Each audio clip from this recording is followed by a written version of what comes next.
Good morning. How are you today? Oh, it's a little chilly and overcast in Virginia. It's Sunday. Before I forget it, um, I'm having my cataracts removed on Tuesday sometime. I don't know when. So I don't know if I'll be doing a walk and talk that day, whatever they tell me. Uh, I'm terrified that the pressure on my eye could cause a problem. And what could cause such pressure? So otherwise, I'll be here, and maybe I'll do a sit and talk if I can't do a walk and talk. The uh,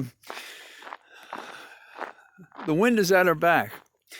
We have a judge in Pennsylvania writing in 37 pages one of the most powerful declamations of a lawsuit I've seen.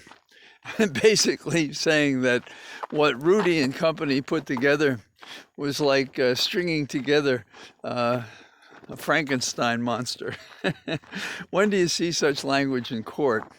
And he also denied their application with prejudice, meaning they can't amend it again or bring anything back. Will they appeal? I don't know. It's a humiliating experience for any lawyer who had to know with an IQ of 60 they had a frivolous case to begin with, but they're still persisting.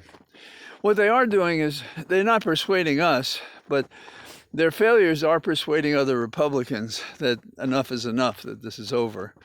They're not yet all charging for the door yet, but there are more of them that are doing it. So that's very helpful because it will mean the transition will go forward.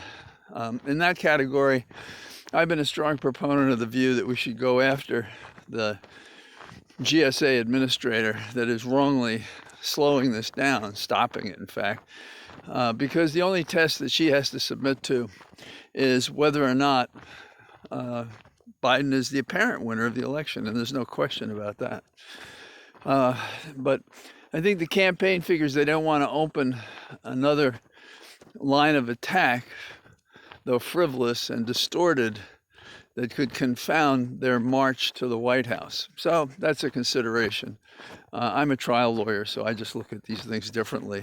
And too many politicians make it easy when, for the other side, when they should be fighting like mad. And Trump is a good example of that because we have so many data points about people, it'll go away, this will happen, that will happen, and it doesn't. But Biden is in the driver's seat because the other machinery that's going forward, that is the certifications that are happening, and they'll all come tumbling in the next several days, lead to the electoral college voting. And at the state level, there has been noises about trying to replace electors for Biden, but there's been a lot of resistance to it, and it looks like that's going to fall flat too. I don't know how I feel about Atlantic writing about this entire theory because I'm not sure they would have come up with it otherwise. But I guess an argument for Atlantic's disclosure of how one might challenge in the Electoral College the election is that people had a chance to think about it and prepare for it. So in the meantime, if we need symbols for how terrible Trump is and how rightly it is for him to get the heave-ho, is how he handled the G20 meeting on the weekend. He went golfing. Now, at the least, if he stayed in the White House while the conference was going on, show some respect for the other nations. But he is so out of there. He's a truant in the White House trying to maximize what he can get out of it, knowing full well that he's going to have to leave the White House. He's not going to get to succeed himself. And I guess he hopes by delaying this to get funds in the coffers, raising money for the fight that he knows is fraudulent and itself will fail.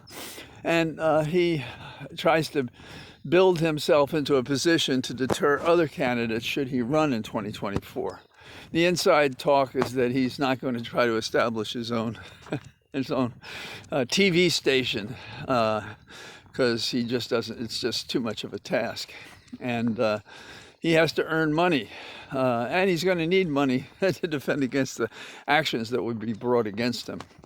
So I think all of these things are very good, and I think that we're in a position where we can't relax. in the sense that we still have the Florida race, the Georgia race, which could give us the control, marginal control of the Senate. And perhaps the worse Trump does in his phony challenge to the election, the more he convinces his voters there's no reason to go vote in that Georgia election. Anyhow, we'll know. Unfortunately, we won't know until January the 5th, and none of us will trust polls, particularly when a lot of the vote is the mail-in vote. So get out, be comfortable.